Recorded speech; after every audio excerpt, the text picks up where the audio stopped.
Hey everyone, listen, I've got a secret. And honestly, I'm not even sure yet why I feel this way, but I'm rolling with it. It turns out I kinda actually like keeping a budget. It turns out that it's super easy if you just do one simple thing. But first, let me tell you how I got good enough at budgeting to feel comfortable enough to make this video. My secret starts with a confession. I've been terrible at budgeting my finances for my entire life. And when I say terrible, I mean I haven't ever done it. I hated budgeting. I fought against it. I pretended to sort of do it, but I never took it actually seriously, including the first 10.5 years of our marriage. I think I'm not alone though, perhaps. According to a 2023 NerdWallet survey, 74% of people have a budget, but wait, that actually sounds like a really great number. Yeah, except of those who have a budget, 84% of them overspend it. What? But I'm not sure why I'm surprised. This totally resonates with me. I love spending money. I see something I want and I buy it. I don't save for it. I don't wait. I just whip out my credit card and figure it out in 30 to 60 days when the bill is due. But it turns out I was obviously super wrong here. Yeah, I could pay my bill when it came, but I was sucking funds from other super important areas, emergency fund, investment, retirement, vacations, and more, because I was spending based on urges, not the budget. So while it felt like I could afford that stuff, I was actually robbing Peter to pay Paul. Or Peter, always getting robbed. But stopping this habit wasn't what had to happen first. Changing my mindset is what had to be the first domino to fall. And this happened one day out of the blue. And it's funny because I can't even recall exactly who said it or what they said, but I think I was flipping through YouTube Shorts and someone said something to the effect of, what do you want to have when you're 55 and closing in on retirement? Do you want to be prepared, or do you want to have nothing and be a burden to your family? And like, even hearing that question right now, I'm getting like, my hairs are standing on end. Thinking about that approaching reality, in that moment, something clicked. And I'd heard it before, but that day, something flipped a switch in me and I got scared. I'm not that far from 55, like close enough that it feels real. And I knew that I needed to get things into gear. For years, my wife had been asking me to follow a budget. And like I said, I'd always said, oh yeah, we'll do a budget. And then I never really did it. But that day, we sat down together and went through the budget, the same one that we'd had in place for years, but that I hadn't used with any long-term consistency, and we updated it to be ready for the coming month. And we did it. We tracked every single expense for an entire month, and man, was that weird. We talked about money every single day. We asked each other, did you spend any money today? We talked about how much we had left to spend in certain categories, like groceries, before we went shopping. We said no to other categories, like eating out, or every random request from our kids to buy something.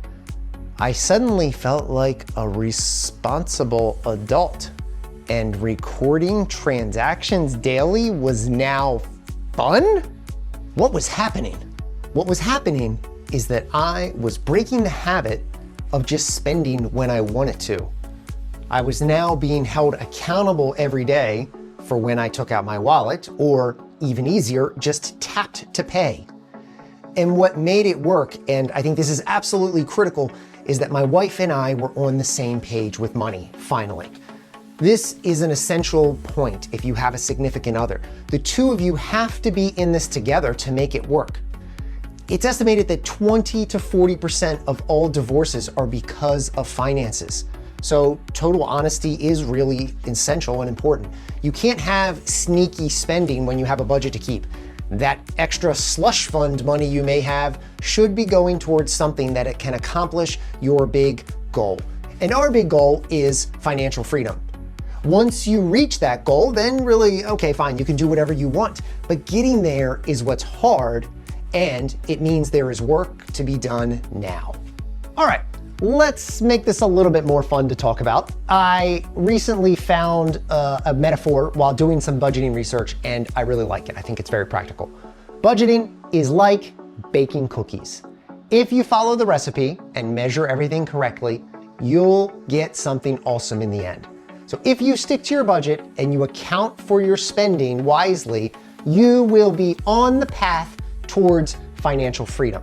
And just like freshly baked chocolate chip cookies, or whatever your favorite cookie happens to be, that financial freedom is going to taste amazing when you finally get there, just like the freshly baked cookies.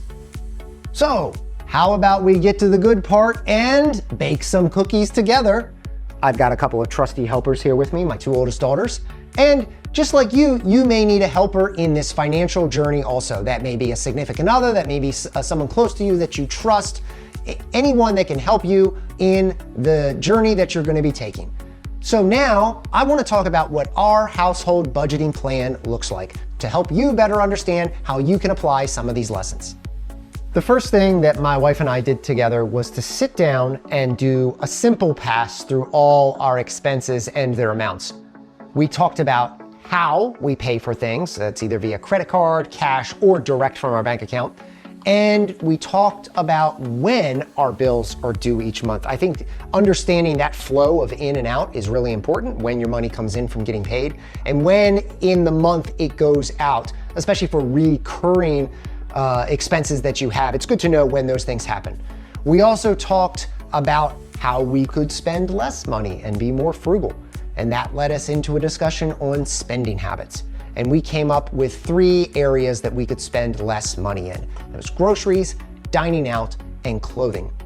These were the 3 categories that we most frequently overspent on. All right, now before we talk about the groceries category, I have to admit, I love Instacart. We've been using it since before COVID, and you are probably saying right now, but it costs more money to use it. Yep, you're correct.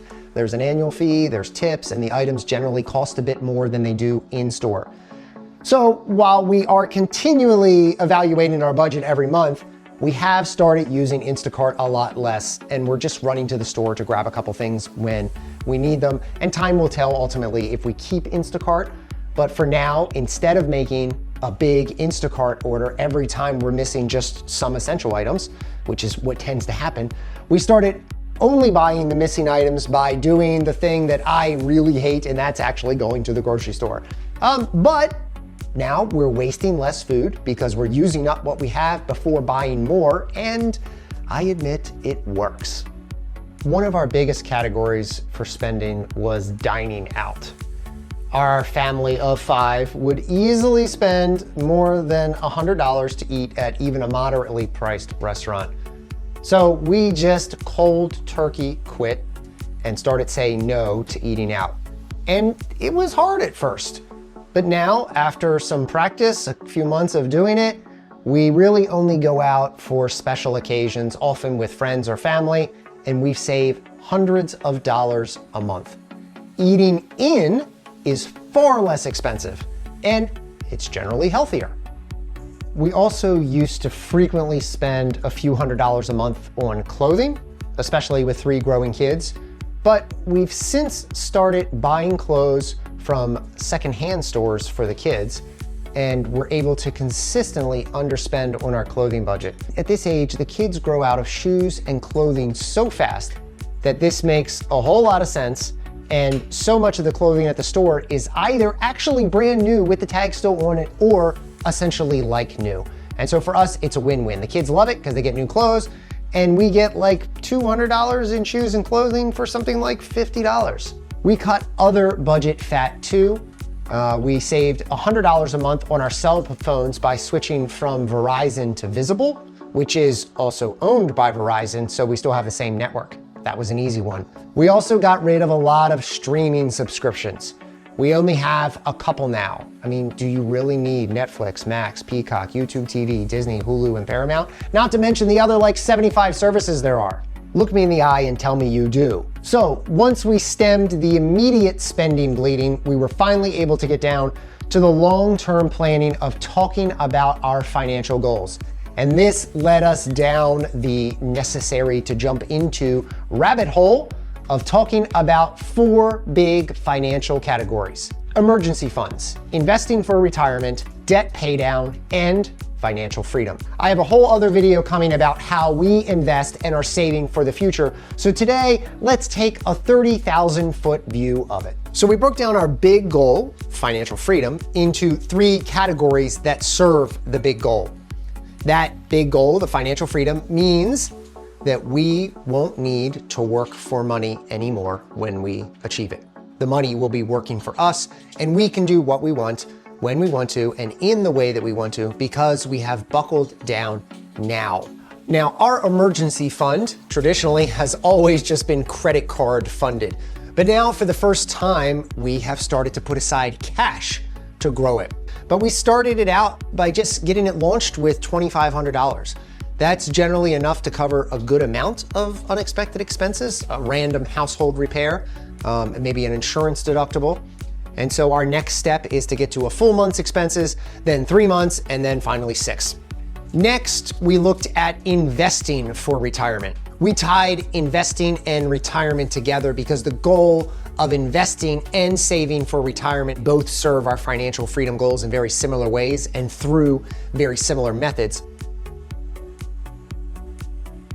For us, our budget is currently focused on setting how much we contribute to retirement, investing, and real estate, while I think more importantly right now, knocking out all our debt.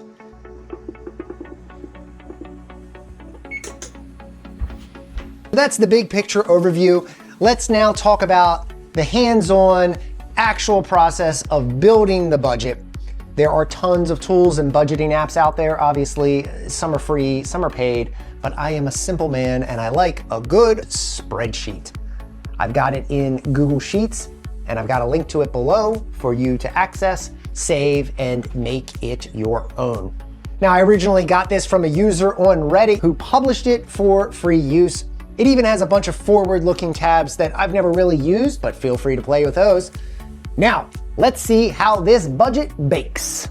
Another detailed video on this in the future, but here's a quick overview. I really live in 2 of the tabs in this sheet, the salary calculator and the budget itself. Now, the salary calculator is not essential, but I love it because it's like a live pay stub, which can be useful for projecting future changes to your pay. And in the budgeting tab, there are really just 2 categories, income and expenses. Income is at the top, and then living expenses, which are your absolute necessities, and then the other category, all the really optional things, the things that you, if you had to cut them out, you could. You can customize these categories to any need that you have. The budget is the foundation for your journey toward financial freedom. Do it every day. Make it a game, make it a fresh batch of chocolate chip cookies. So what's my one technique? Follow the recipe. Anyone can make cookies, and anyone can keep a budget. Be honest with yourself and your partner, and make the journey fun and enjoyable. Your financially free future self will thank you for being good enough today to make the right financial choices. Don't forget to like and subscribe. I'll see you next time.